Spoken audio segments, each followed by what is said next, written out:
What has it been like for you as far as like writing a story, self-publishing like that?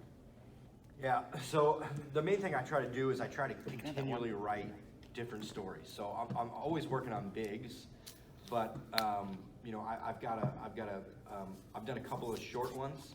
And what I like about those is, so the industry is hard because there's only so many publishers, right? And there's all of us trying to cram into these publishers. So when you're self-publishing, one of the great, people don't, we thought people would, oh, they'll download this, they're gonna love this, they're gonna download it. Nobody will download it. So what we like about the short ones is you can just do them as a webcomic. And if you can do a 4 to 6 pager, 4 to 8 pages, something like that, I mean, it's very scalable. Like you said, you get it completed and people will flip through it. I mean, we get more hits on our small ones, but that drives people to our bigger ones.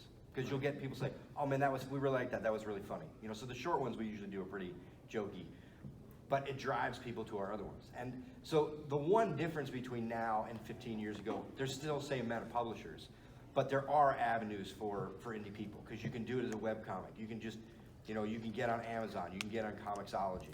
So there are methods of distribution that are outside the norms. You basically have to stay fluid in this day and age. You know, you have social media, you have Twitter, Facebook, all these avenues that we didn't have back in the day. You know, we're all just 21, but back Really? in the day, yeah, I'm 19. forever, I don't know about you. I'm forever 21. Shit, you gotta double that.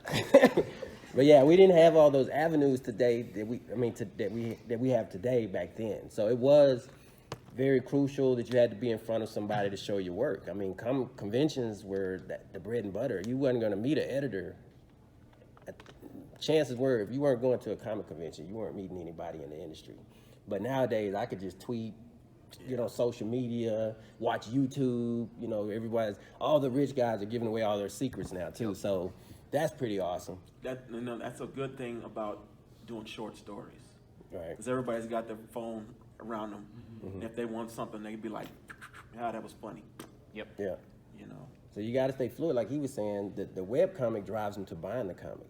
I think Scott Kurtz was like that. You know, he was doing his PvP and he started doing the web stuff, and we were like, and then he just print the web stuff, which was awesome. Like he would do the comic strip. He was a machine every day. And then at the end of his run, he printed in a big old book, and people still bought the book. Yep. That's actually a thought I had. I was going to say, like, if you want to self-publish, just put it on the internet. Doesn't matter where it's at. Start a Tumblr, start a Facebook page, start an Instagram, throw it up. Get your fan base, and then when you have like a backlog of pages, print it and take it to a con, and your fans will come buy it. Like a lot of people will think, oh, they've already seen it on the web, they're not going to want it. No, they'll come buy it.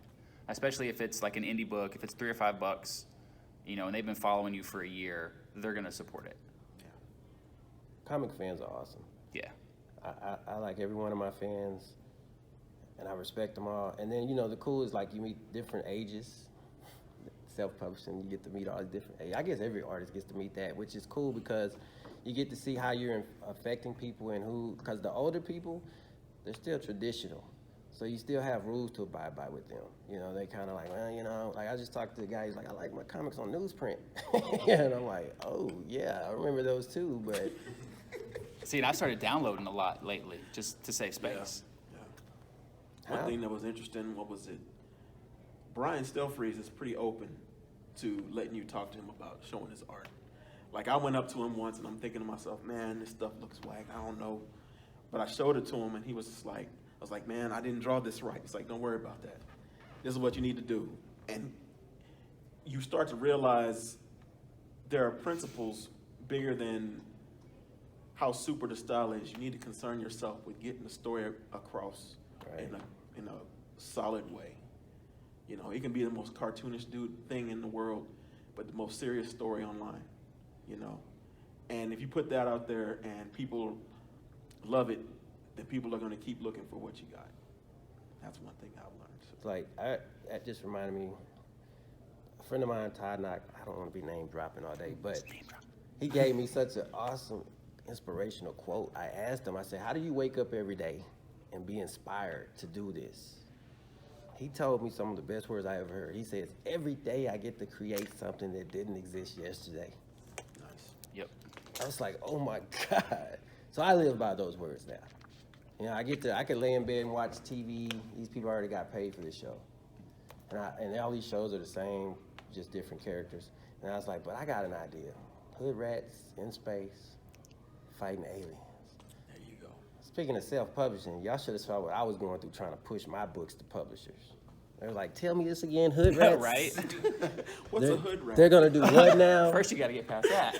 They're going to do what now? And then I took them my other book, Throwed. Like, you know, I'm so throwed in the game. But I had to explain this. They was like, Throwed? What is that? That's some slang. What's the story? What do you mean? I don't understand this black slang. I mean, let's face it. It's not a lot of black publishing companies out there. Okay, so the people I was pushing this to, they were just kind of like, what the heck? What is this? Oh, you made me think of something real quick. If you're into indie comics, make sure you follow Iron Spike on Twitter. She is a young black, I guess, comic producer now. I mean, she was an artist and writer, but she's got like a whole studio now. She helps other people get their books together. Oh, that's and good. she is constantly doling out like great info on Twitter. I gotta like, check that out. great Iron stuff. Spike? Iron Spike.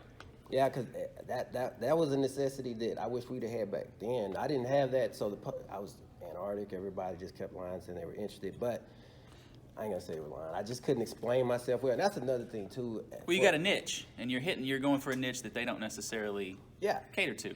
Well, my biggest Achilles heel was my, I guess, lack of communication skills. So as an artist, self-publisher, or things like that, that's something you definitely gonna have to brush up on. A lot of people don't tell you that. That's super important. Don't wait 10 years like me and find out later, because like you might run into 12 different top editors that could have gave you work today, but you couldn't communicate. You just wanted to show a portfolio and think he was gonna give you work. The communication is very essential because it's a dialect. You know, you have to talk a certain way, you have to present yourself a certain way. That was the thing with Marvel, why I could never, well, one of the many reasons why I could never get work with any of the editors, because I couldn't portray the character that I needed to be to present myself.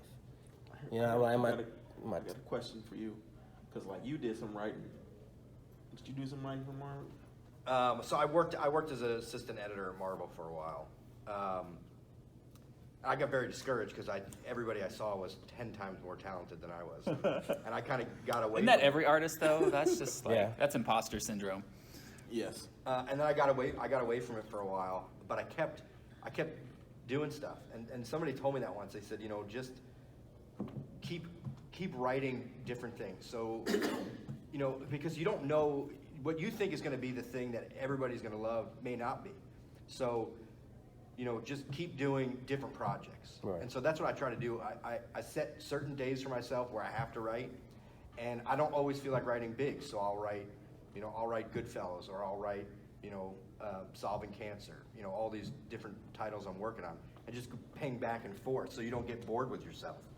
That's awesome. And you just don't know what it'll take. Like, so, you know, pushing out the small ones, I got approached by a cancer organization to do, and so I'm doing a pediatric cancer comic. So it's about 4 kids that all have cancer, and whenever they go into their room to get their cancer treatments, they wake up in the past and they solve all these like historical That's cool. mysteries. And so they're gonna do it, and this is unbelievable because printing is so darn expensive. So they're gonna print it and put it in all the children's hospitals. That's awesome. Nice.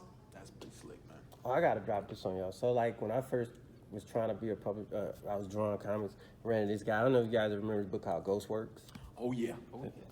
All right, so they were doing this book called Ghostworks, and I walked up to him, and I always saw these guys like, oh, they're artists like me, we were all cool.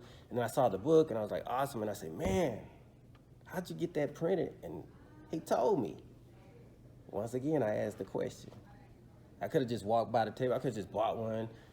I didn't have any money back then, they gave me one. But it was like I could have just been thankful and went home, but I asked the question. And he goes, yeah, you call this, they print, da-da-da-da-da. That's how my whole printing career started. That's how my whole self-publishing started, by Ghostworks, by that one jewel of information. And that goes to communication too. Like, don't be afraid to ask our questions. Like, a lot of times you'll see us and we're head down and we look like we're mad and we're in something. And honestly, we're just socially anxious creatures for the most part. We love to talk about our work and what we do. So never be afraid to ask people. And, you know, there's no stupid questions.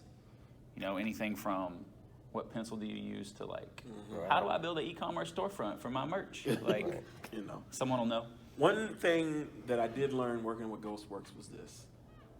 When it comes down, when you get an opportunity, don't be afraid to make the big jump. One thing is, like, we were going to San Diego Comic-Con, and we were sitting there like, all right, we're gonna get a table in the Artist Alley. But we had a friend who was like into the business. He's like, no, man, we can't do that. We need to get a big table. I'm sitting there thinking to myself, what are you talking about, you know? And so we took the money and we put it down, and I was shocked how many people came by. Because, like, we were, like, about 2 booths down from D.C. So everybody was rolling from D.C. and looking at us like, you actually have this black kid running around busting people upside the head? I'm like, yeah. So I was really surprised at how that hit. I wish, we all kind of kept it together, because I had a day job and I was getting whatever I was getting. And, but when it comes time, don't be afraid to make the jump. If you get the opportunity, if you have to be like, okay, am I gonna get an Artist Alley booth, or am I gonna get whatever? Figure out something. Take the chances. Take the chance.